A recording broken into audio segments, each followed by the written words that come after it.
Hey guys, Professor Bill, Comic Book University, and Deathstroke issue number 42. You know I had to go with that variant cover, dude. The first cover was gorgeous, but this one just, woohoo. It's a contender, baby. It's a contender.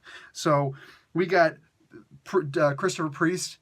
He's done. He's fully going the way of Madonna and Cher, and he's down to the one name. He's like, Priest. Just call me Priest. Anyway, he's doing the script. Pencils done by Carlo Pagulayan. I'm sorry. I'm really trying to pronounce it the right way, but yeah, I'm not familiar with the name. Sorry.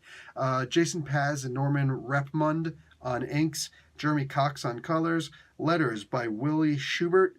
And the cover, Pagulayan. I think that's how you pronounce it. Paz and FCO Plasencia. Variant cover, Francisco Matina. And boom.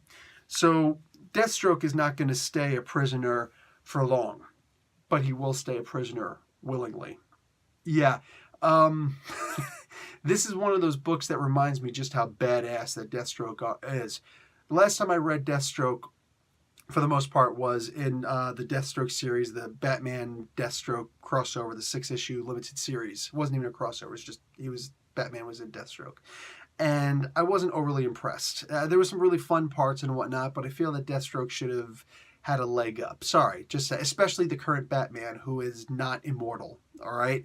There's going to be a whole bunch of people, and hey, nobody's saying Batman's immortal. Please calm down. Calm down. So many people get butthurt over comic book characters, dude. What I'm saying is that he's being shown to be a lot more human lately, specifically under Tom King. And I know Tom King didn't have anything to do with the Deathstroke Batman series, 6-issue arc, but Batman is being shown to be a lot more human, a lot more mortal, a lot more down to earth, as opposed to, I can do everything and beat you up at the same time. This version of Batman, I don't see him beating up Superman. That's just me. In here, we get to see Deathstroke, why he is just so absolutely badass. This is not going to be, one of those immortal Deathstroke stories like in the Identity Crisis, but where he just takes down the Justice League and some serious members of the Justice League too, I'll add. No, this is just where everybody sees him as, like Black Mask especially, but everybody's like, yo, the kids made a mistake now. Robin made a mistake. They brought in Deathstroke. We're free. Deathstroke, you're the best.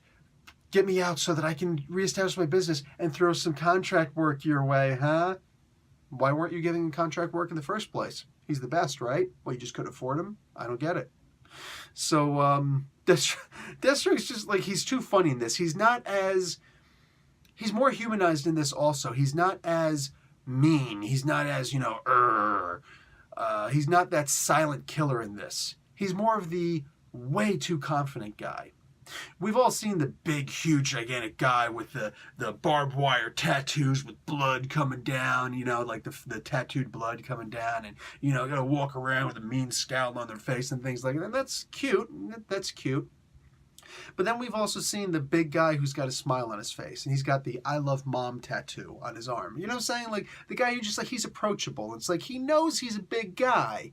How can you not? He knows how dangerous he could be if he wanted to. But that smile, I can go up and shake his hand and hope he doesn't crush me. He seems like cool people. That's the Deathstroke that's in this. He's oozing confidence. He doesn't have to walk around like, I will kill everybody. And I really like this version of Deathstroke. If I'm going to continue reading the Deathstroke comic book after this Teen Titans and, the Terminus Agenda Titans and Teen Titans and Deathstroke crossover is finished, it will be because of this version of Deathstroke. I really like this version. I also like that they threw in a little bit of something for the new readers, where or the readers just haven't been keeping up with this particular series. Deathstroke apparently had some kind of a chip in his head that made him go crazy. Okay, that could explain why I didn't like the version of Deathstroke prior to this. Cool.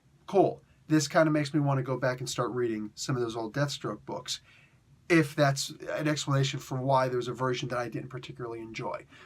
Anyway, Deathstroke is awesome in this. Slade Wilson is effing epic in this. And not because he's ninja kicking people and cutting people's heads off. No, because he's got that true confidence that just exudes and everybody around him feels it. And that is awesome. So, yes, recommending this comic book, not just because the story, Also, the story does get involved. We were told that Deathstroke is going to die. And now we're understanding a little bit more about that. Yeah, color me intrigued as hell. This is a really good comic book, guys. Recommended. And of course, just saying, this cover, dude. Wow. All right, guys. Professor Bill, Comic Book University. Class dismissed.